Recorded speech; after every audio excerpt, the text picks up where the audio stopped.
Vamos a ir al libro de Éxodo esta mañana.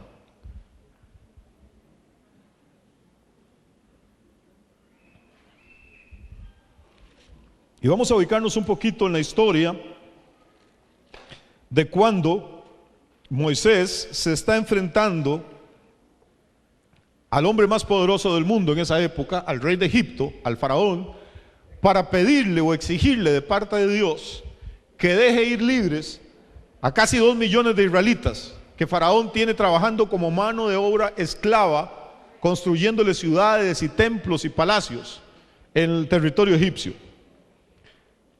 La Biblia habla de una serie de plagas. La gente dice que 7 plagas, en realidad fueron 10. De una serie de plagas que Dios, a través de Aarón y de Moisés, está trayendo y está desencadenando sobre Faraón, sobre los ejércitos de Faraón, sobre la economía de Egipto. Yo no me puedo meter en eso, no tenemos tiempo esta mañana, aunque el tema es apasionante y tal vez algún día Dios nos permita dar un estudio sobre esas plagas. Lo que sí quiero para los que les gusta estudiar es que usted entienda que cada una de estas plagas está dirigida contra un dios de los muchos dioses que había en Egipto. Cuando usted lee esta historia del Éxodo, del capítulo 4 hasta el capítulo 12, usted está siendo testigo de primera línea de una guerra espiritual, de una confrontación entre el Dios verdadero y los falsos dioses de Egipto. Egipto tenía muchos dioses, muchísimos. Adoraban los gatos, adoraban los bueyes, adoraban el ibis, adoraban al sol, adoraban a los faraones. Entonces cada una de estas plagas va dirigida específicamente, adoraban al río Nilo, que era el que les daba la vida y el crecimiento y el agua para irrigar los campos. Entonces cada vez que usted lee una plaga de estas, dése cuenta que está hiriendo Dios el poder de alguno de los dioses egipcios. El dios más importante en Egipto se llamaba Re o Ra, como lo conocemos nosotros. Ra era el dios del sol. Pero para los egipcios, Ra era un dios que tenía una barca en el cielo y que todas las mañanas se despertaba y salía en esa barca y cruzaba el cielo para recorrer y supervisar cómo estaba el planeta Tierra, que era el que él gobernaba, y luego cuando ya había hecho el recorrido se cansaba y se acostaba y se dormía y venía la noche. Y tenía templos lujosísimos y cientos de sacerdotes encargados. Todas las madrugadas había sacerdotes ofreciendo sacrificios, incienso y orando y gritando para despertar a Ra, porque Ra estaba dormido y si no lo despertaban a tiempo, imagínense qué bronca, no iba a haber sol.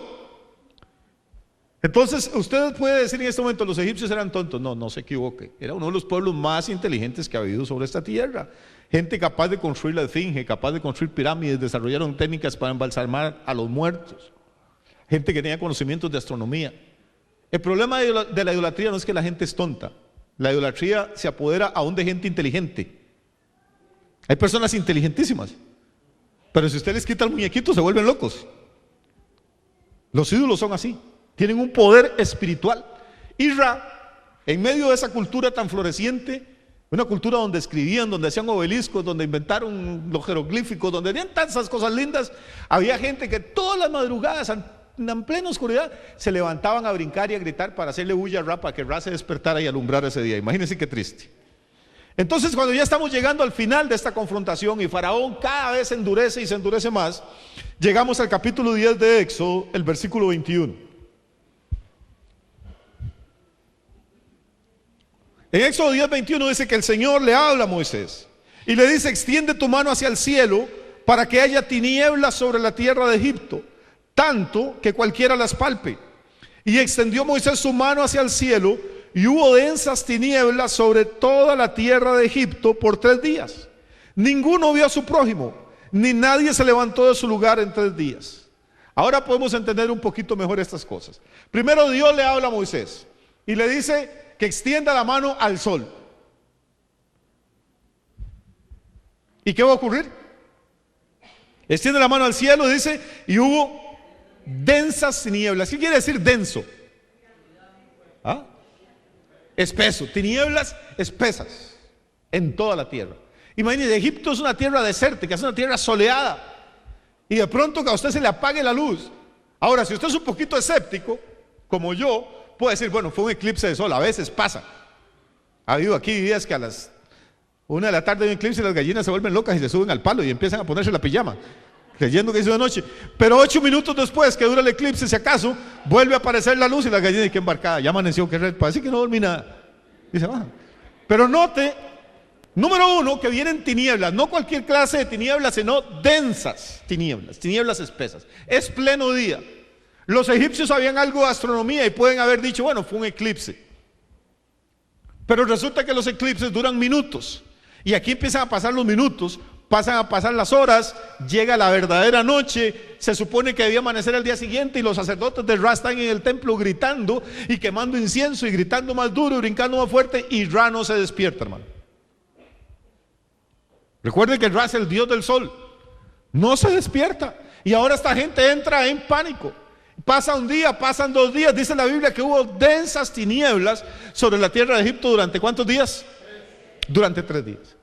Esto no ha ocurrido nunca antes. En los registros históricos de los egipcios no hay nada como esto. La gente sabe ahora que Moisés está respaldado, que Moisés es el representante de un Dios que es más poderoso que el Dios más poderoso de Egipcio. Entonces saben que están en problemas.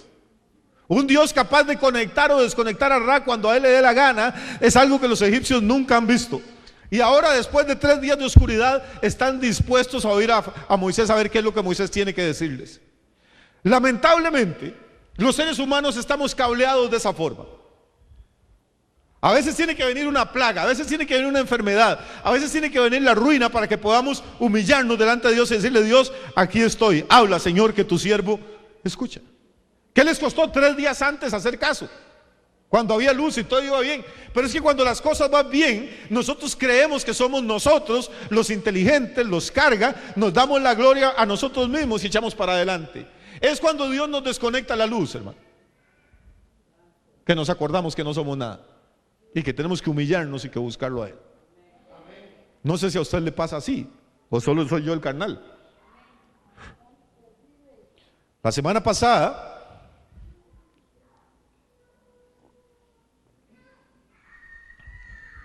estaba estudiando en mi habitación, iba a salir a desayunar y la señora que me ayuda esos días me dice: pastor, no hay agua.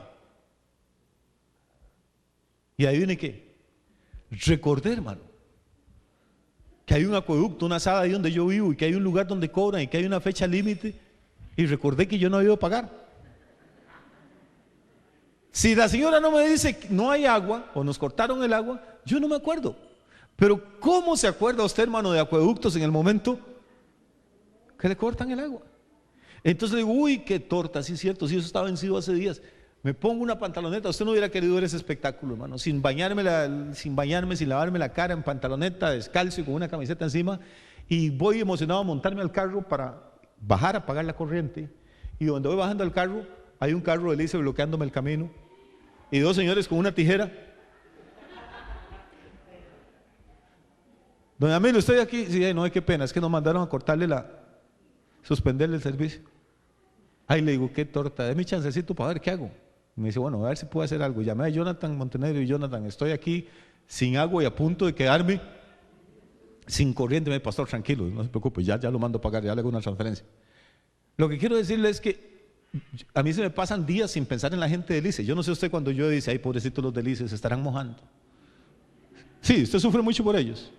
O cuando hace mucho sol dice: ay, pobre esa gente de acueducto, está haciendo zanjas. ¿Cómo se nos olvida que hay Instituto Costarricense de Electricidad? ¿Cómo se nos olvida que hay Instituto Costarricense de Acueductos y Alcantarillas? Y qué fácil es recordarlo cuando usted le hace así al interruptor y no hay corriente, o cuando hace así y sale un poco de agua. No sé por qué, pero así somos, y así nos vamos con Dios. ¿Qué es lo que hace Dios? Nosotros damos por sentadas todas las cosas. Damos por sentado que es normal levantarnos todos los días, hermano. Yo le he dicho a la gente: nosotros no nos dormimos, nosotros nos morimos todos los días. Por eso no hay que tenerle miedo a la muerte. Usted se muere todos los días. Yo no sé qué es el susto. Cuando usted está dormido se puede meter a su casa, puede lo que quiera, usted no se da cuenta absolutamente de nada. Nosotros todos los días morimos, todas las noches, y todos los días resucitamos. Todos los días somos un milagro. ¿Qué hizo usted para amanecer despierto hoy? ¿Cómo se preparó anoche para decir: Dios mío, qué hago aquí? Nada. Usted se acostó tranquilo y dijo: en paz me acostaré y así mismo dormiré, porque solo tú, Señor, me haces dormir confiado. Y pum, hoy abrió los ojos sin hacer nada y ahí el mundo estaba servido. Ra estaba privado dando vueltas arriba, hermano. Los pajaritos cantaban, había agua en la cañería, había electricidad en los cables, había comida en la refrigeradora, había café en el percolador, los hijos estaban ahí. ¿No es una maravilla? Y usted no hizo nada en toda la noche. ¿Sabe cuál es el problema? Que nos acostumbramos a esa rutina de bendiciones y se nos olvida levantarnos y darle gracias a Dios. Se nos olvida acostarnos y darle gracias al Señor y decirle: Dios, si yo vivo de milagro todos los días. Y entonces, cuando algo no funciona, así como un año fui a predicar con el pastor Alberto Vargas y unos hermanos de la iglesia de La Trocha déjenme ver dónde andábamos predicando, allá por San Vito, Sabalito de Cotobruz. Y son hombres con los que yo he caminado 25 o 30 años sirviéndole a Dios, y venían en mi carro conduciendo y de pronto uno de ellos me dice: pastor, pare un momentito para orinar, por favor. Digo: claro, hermano. Ya me orillo, para. 5 minutos después dice: pastor, qué pena, ¿me puede parar otro momentito? Digo: claro, hermano. Para no cansarlos con el cuento, hermano. Me dice el varón: fue una malta que me tomé. Digo: ¿eso pasa por tomar malta? Estoy tomando cerveza, ¿no? Bueno,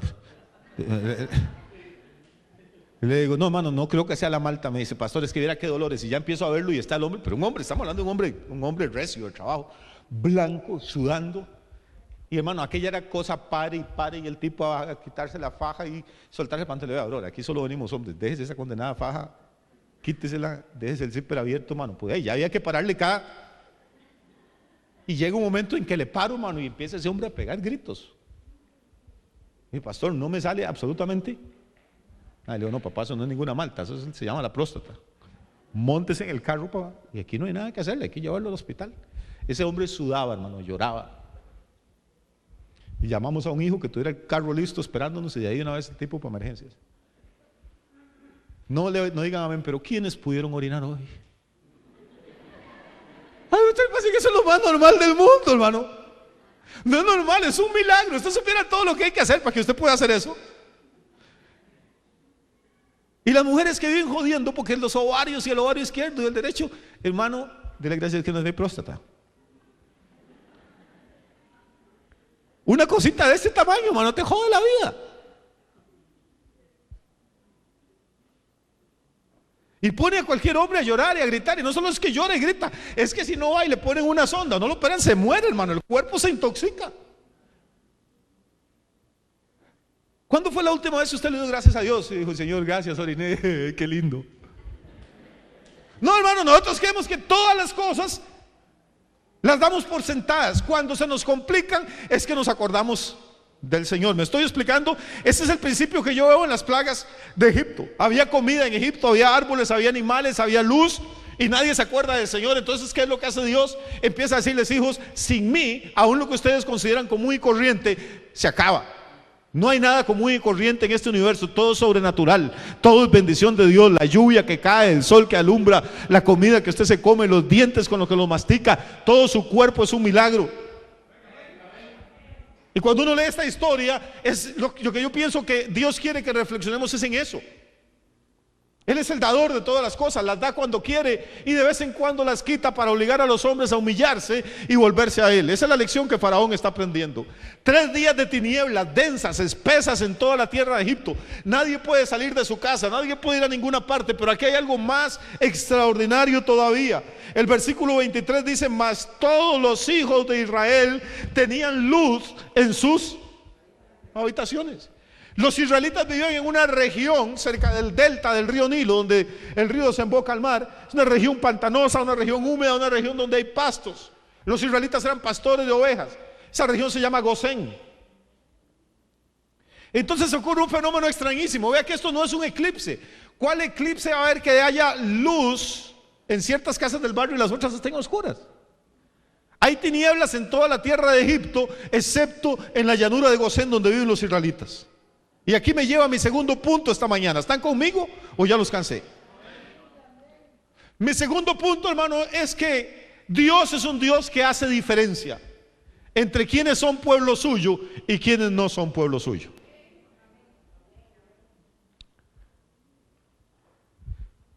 Pastor, no diga eso, Dios no hace acepción de personas. No sea necio, sí hace.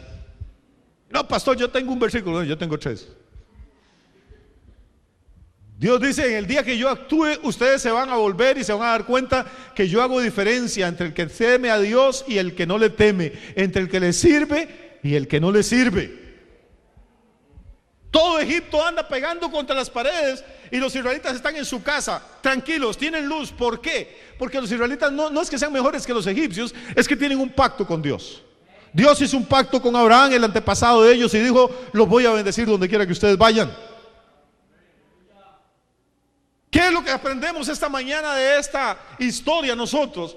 Aprendemos que aunque estemos viviendo en un tiempo de oscuridad, como el que estamos viviendo ahorita, financieramente hablando, Costa Rica está en un momento de crisis y la zona sur está más crítica que el resto de Costa Rica.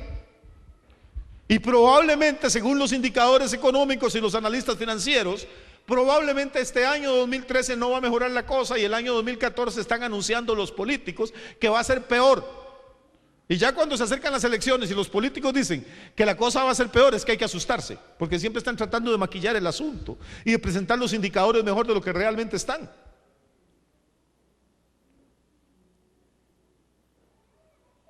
¿Por qué pasan cosas como esta? Bueno, pasan porque estamos insertos en la economía mundial, porque las crisis son cíclicas, todo lo que usted quiera, pero pasa porque nosotros somos un pueblo de gente altiva y orgullosa.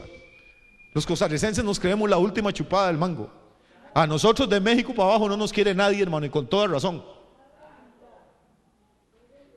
Nosotros despreciamos a todo el mundo, humillamos a los nicaragüenses, que por su pobreza tienen que venir a buscar trabajo aquí, no tienen tal vez educación. Y después nos enojamos y vamos a Estados Unidos y nos humillan a nosotros. Esos gringos son unos soberbios, cómo lo tratan a uno como un perro. ¿Y cómo trata usted a la otra gente cuando vienen aquí? Sacamos chistes de todo el mundo.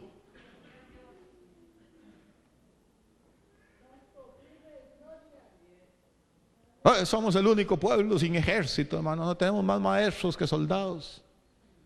Pero no decimos que tenemos más borrachos que maestros. Nos creemos bonitos, nos creemos inteligentes, nos creemos pacíficos. Y no es cierto, aquí agreden a las mujeres. Hay padres que maltratan a los niños, hermano.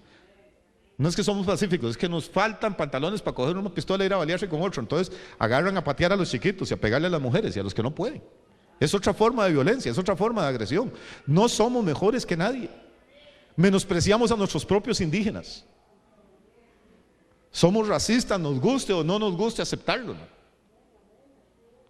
Llegan dos señoras, una negra y una blanca a una pulpería. El pulpero le dice a la señora casada y blanca, señora, ¿qué le puedo servir? Se va la señora, va a tomarle a la otra y dice, negrita, ¿qué le puedo dar? Porque una es señora y la otra es negrita.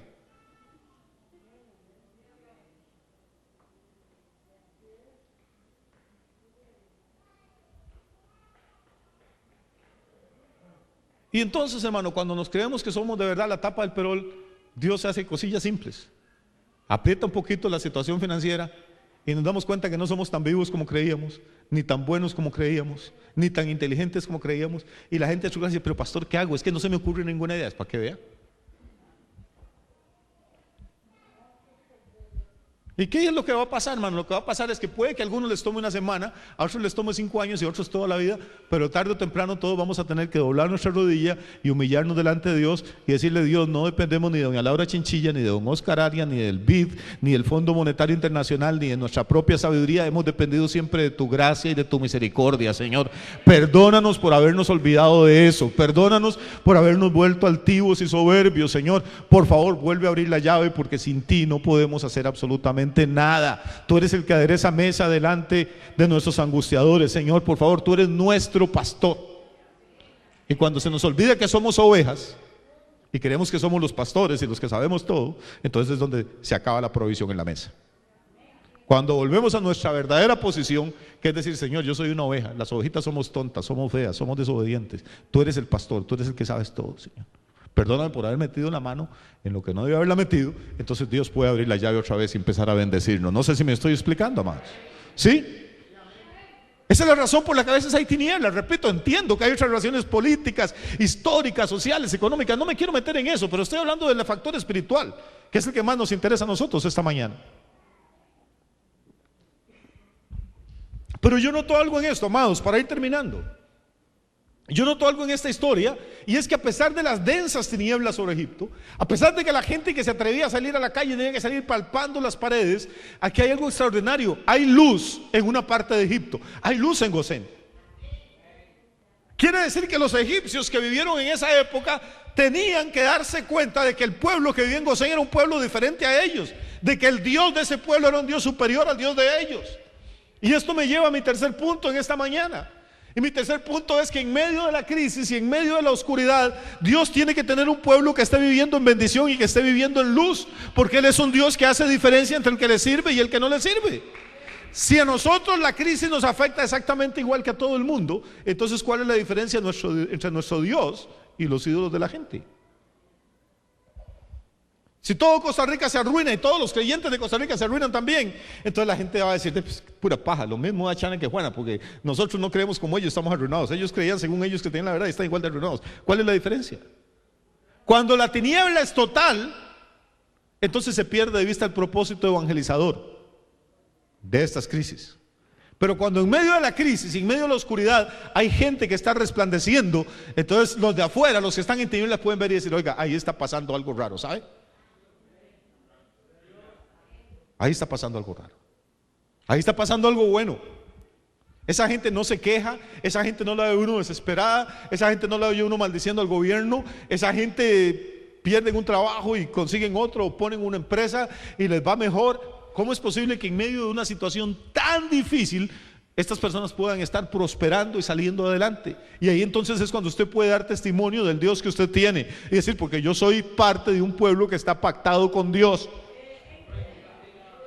porque yo soy hijo o hija del Dios viviente, porque yo pertenezco a un pueblo de reyes y sacerdotes, porque la Biblia dice que nosotros somos príncipes y princesas del Dios vivo, porque la Biblia dice que joven fui y he envejecido y no he visto justo desamparado ni su descendencia que mendigue pan. Entonces nosotros tenemos que empezar a apropiarnos de esta palabra, a declarar esta palabra, a caminar en esta palabra.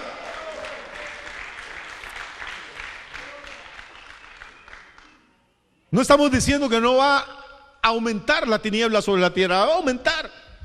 Lamentablemente para nosotros y dolorosamente, tenemos amigos y familia y seres muy queridos aquí. La zona sur de Costa Rica está siendo la región geográfica más adversamente afectada por toda esta situación. Pero hermano, esta crisis no es un momento para desesperarnos, no es un momento para tirar la toalla, este es un momento para humillarnos delante de Dios y decir, Dios, qué bueno, este es el momento para que tú empieces a encender luces en nuestras casas, luces en nuestra empresa, luces en nuestra iglesia, para que esta pobre gente que está en tinieblas vea que sí hay un lugar donde la bendición tuya está, donde la presencia tuya está, que tú haces diferencia entre el que te sirve y el que no te sirve, entre el que te teme a ti y el que no te teme. Hay gente, hermano, cristianos que simplemente dicen, ay, pastor, todo está mal, yo mejor me quedo. No, hermano. Yo no creo que ese sea el momento de deprimirse ni de desanimarse. Jesús dijo una vez antes, cuando ustedes vean que todas estas cosas empiezan a ocurrir, deben erguirse. ¿Sabe qué es erguirse? ¿Ah? ¿Qué es erguirse? Enderezarse, hermano, es meter la panza, echar el hombro izquierdo y el derecho hacia atrás, sacar pecho. Dice, ustedes deben erguirse porque vuestra redención ¿está qué? Está cerca.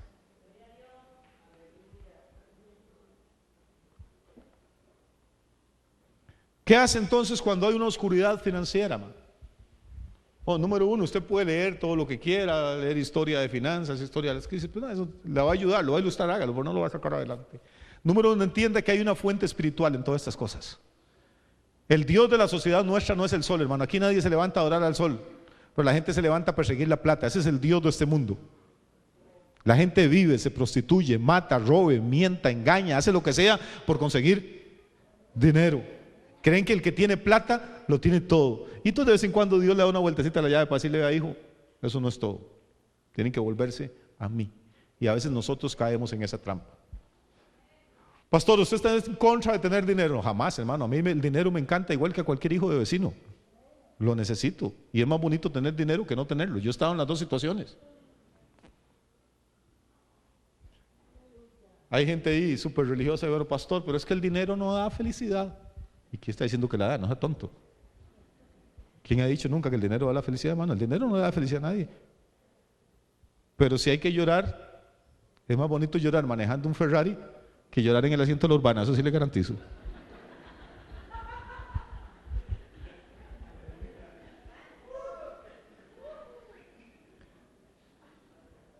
Nadie está diciendo que el dinero da la felicidad, pero el dinero es importante.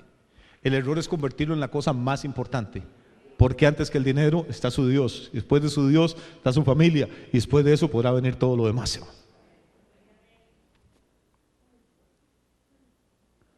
Entonces no son tiempos de deprimirse, repito, son tiempos de sacar pecho. Son tiempos de empezar a declarar: en mi casa hay luz, en mi casa hay pan, en mi casa va a haber bendición. Caerán 1000 a mi diestra y 10,000 a mi izquierda, pero a mí no llegará, dice el Señor. Podré perder el trabajo, si lo pierdo es porque Dios tiene uno mejor para mí y no me voy a desesperar. Puede que tenga que cerrar el negocio, eso no importa, yo no dependo de mi negocio, dependo de Dios. Si cierro este es porque viene uno más grande. Esa es la actitud, es una actitud de fe, de optimismo, de perseverancia, de echar para adelante. Enfocamos esto desde el punto de vista espiritual. Número 2, ¿por qué Israel tiene luz, hermano? Porque es un pueblo que está pactado con Dios. Yo quiero preguntarle una cosa a ustedes esta mañana: ¿sus finanzas están pactadas con Dios? ¿Sabe Dios que aquí en Pérez Celedón tiene una inversionista del reino de Él? ¿Sabe Dios que tiene un mayordomo fiel, una administradora fiel? ¿Cuánta gente en este planeta se preocupa por las cosas de Dios? En este planeta hay más de 1,000 millones de musulmanes que nunca van a un 5 para ninguna iglesia, que algunos de ellos, si pudieran, pondrían bombas en las iglesias para desaparecernos. Los musulmanes dan el 15% de todos sus ingresos. Es la religión que crece más rápido en el mundo. Un día alguien me preguntó: pastor, ¿los musulmanes diezman? Y le digo: no diezman. Dan el 15% de todos sus ingresos. Imagínense un jeque de petróleo que gana 100, 200 millones de dólares por día. ¿Cuánto es el 15% de eso? Día a día.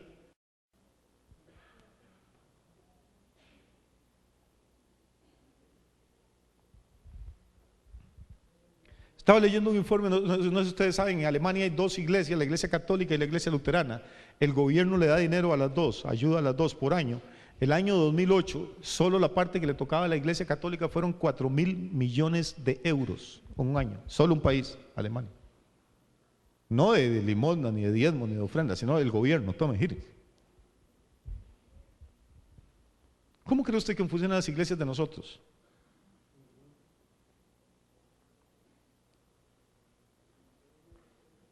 ¿Usted tiene una idea de cuánto cuesta mantener operando simplemente una finca como esta? El recibo del agua, hermano, 250,000 colones. El recibo de la corriente, no quiero decirle. Aquí hay que pagar vigilancia mañana, tarde y noche. Pagamos televisión, pagamos radio. Tenemos unos empleados tan carnales que comen, hermano, y hay que pagarles. Hemos intentado contratar gente que solo ayune y ayune y ayune, pero se nos van, no sé por qué. Y la gente entra y ve toda esta maravilla, y yo digo: pero no se preguntarán, ¿de dónde sale el dinero? ¿Qué estoy haciendo yo para que esto salga adelante? De aquí sale dinero, hermano, para sostener iglesias en Argentina, en Chile, en Brasil, en Colombia, en Panamá, en Estados Unidos.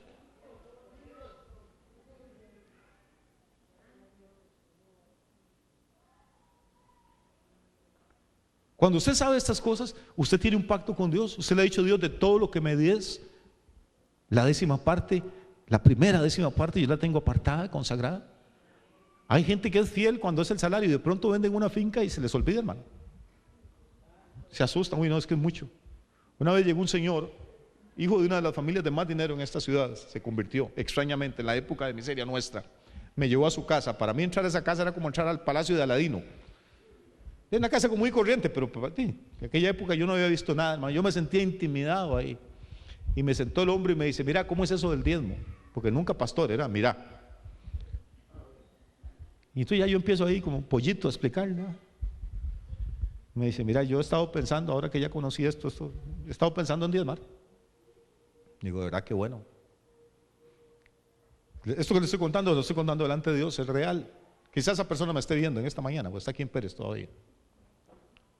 Y me dice: el asunto es que mis diezmos son grandecillos. Le digo: sí, bro, hay que pensarlo bien. Le digo: no hay que actuar en un arrebato de emoción. Y se queda así él y la esposa, y se queda viendo. Y dice: fulana y yo hemos estado calculando que serían casi 1,000 colones por mes.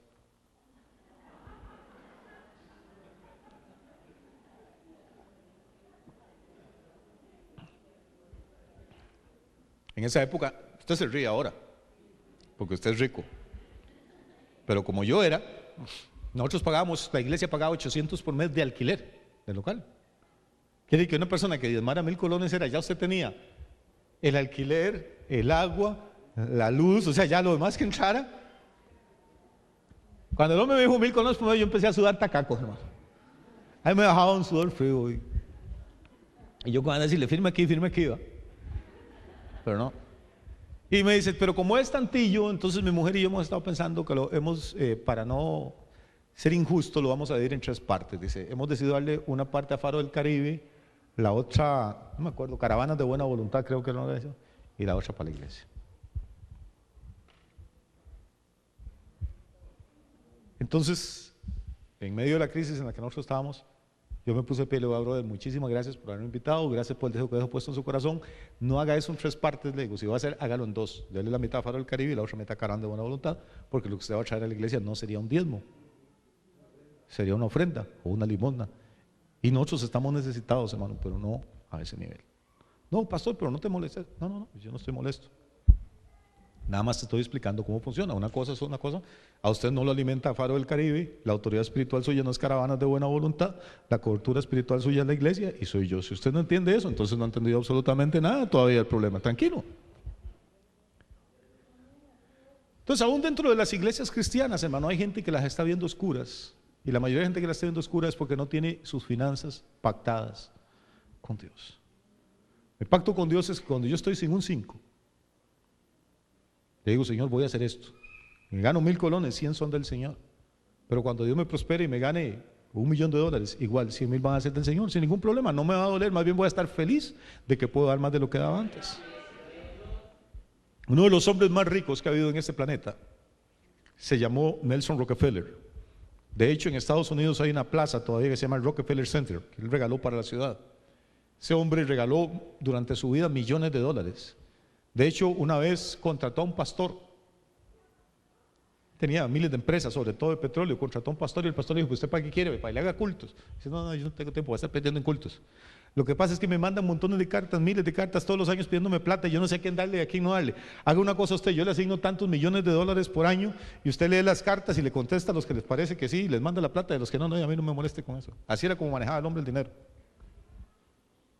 Yo me parezco mucho en eso, Rockefeller. Me llegan cartas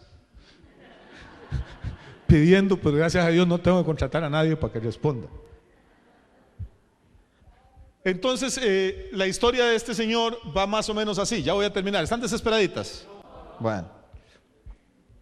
La historia de este señor va más o menos así. Él es casado, es hijo de un matrimonio donde su esposa es una mujer, la mamá es una mujer temerosísima de Dios y el papá es un evangélico, pero esos torteros. El papá de Rockefeller era un vendedor ambulante. Y entre gira de ventas y gira de ventas se pasaba por el pescuezo lo que vendía y se levantaba de escoba para arriba lo que apareciera. En una de esas se enganchó de una nena y no volvió a la casa. Dejó a la mamá, a la esposa y al hijo botados, el hijo como con 6, 7 años de edad.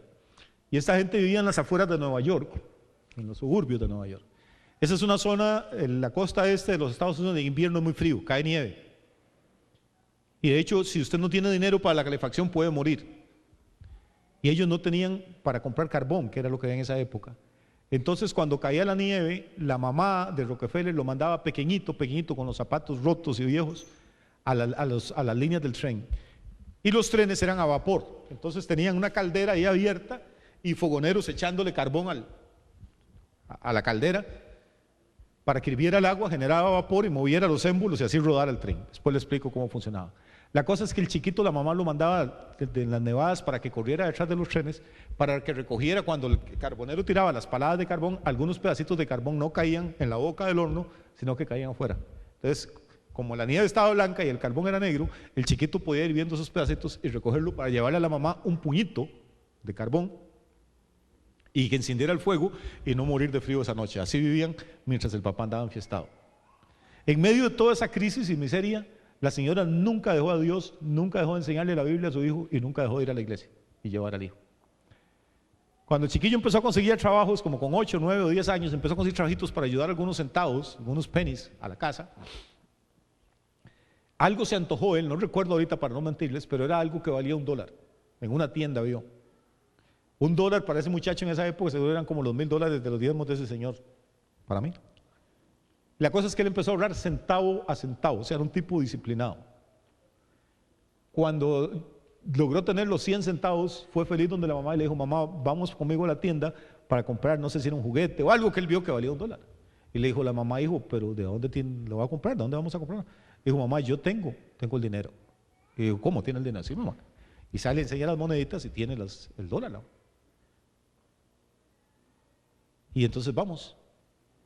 Y le dice la mamá: no podemos. ¿Cuánto vale lo que usted quiere comprar? Y él le dice: $1. Pero aquí está, aquí lo tengo. Dice: no, ahí hay $1.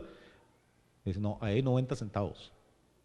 No, mamá, que son $1. Hay 90 centavos. Si yo te he enseñado 10 centavos de eso, son el diezmo del Señor.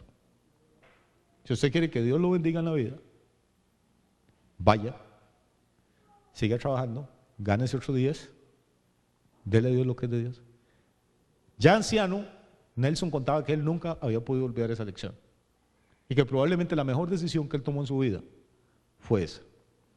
Una cosa interesante, y con esto termino mi cuento: muchos años después,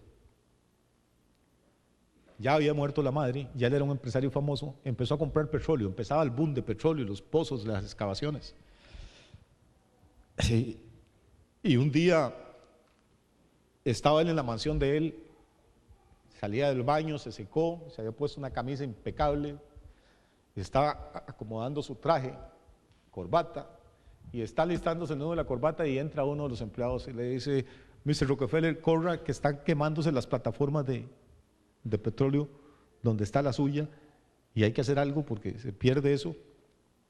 Rockefeller volvió a ver el reloj y le dijo: caballero, faltan 15 minutos para las 9 de la mañana y es domingo. Hoy es día de ir a adorar a Dios, no de andar corriendo detrás de torres de petróleo. El administrador no supo qué hacer y se fue. El hombre se fue para el culto en una iglesia súper aburrida donde iba como por ahí fue. Terminó el culto como a las 12 y estaba el administrador esperándolo y le dijo: Mr. Rockefeller, pasó algo extraño. Se quemaron como 7 u 8 plataformas y cuando seguía la suya el viento cambió de dirección y empezó a soplar en otra dirección. La suya quedó intocable. ¿Sabe qué pasó con el incendio? Al haber menos oferta de petróleo, hay una ley de mercado que dice que a menor oferta y mayor demanda y el precio va para arriba. Mientras todos perdieron, el hombre. Y después el administrador le preguntó: señor Rockefeller, ¿usted en el culto oró para que el viento cambiara? Y se dijo: cuando entré al templo, crucé la puerta del templo, yo me olvido del petróleo, me olvido de la plataforma, no tenía nada por qué orar, yo iba a adorar a Dios. Y si hubiera quemado, igual se quema, yo tenía que hacer lo que mi mamá me enseñó que era correcto. ¿Cuánta gente conocemos nosotros así hoy en día? Y podría citarle docenas y centenares de casos de hombres y mujeres exitosos, que parte de su éxito sabía que tenían un compromiso, tenían un pacto. Es una palabra que nosotros no entendemos a veces. A veces hacemos las cosas, a veces sí, a veces no. Pero un pacto es siempre, me sienta bien o me sienta mal, voy a hacer lo que tengo que hacer, lo que yo le dije a Dios que iba a hacer. Y cuando yo hago lo que le dije a Dios que iba a hacer, Dios siempre va a hacer lo que Él me dijo a mí que iba a hacer por mí. Amén. ¿Qué es lo que Dios va a hacer por nosotros? Dice: yo pondré mi mano sobre ustedes, los voy a prosperar en el campo y en la ciudad. Todo lo que toque sus manos va a ser bendito. Yo los voy a bendecir, me voy a gozar en hacerles bien. Los voy a poner por cabeza y no los voy a poner por cola. Ustedes van a prestar y no van a pedir prestado. O sea, Dios va a hacer cosas maravillosas. Vamos a poner de pie esta mañana. En medio de las tinieblas de Egipto, Dios quiere encender luz en tu casa. ¿Cuántos pueden decir amén a eso? ¿Cuántos pueden decir: Dios, yo quiero que se encienda una luz en mi casa, emocionalmente, financieramente, espiritualmente?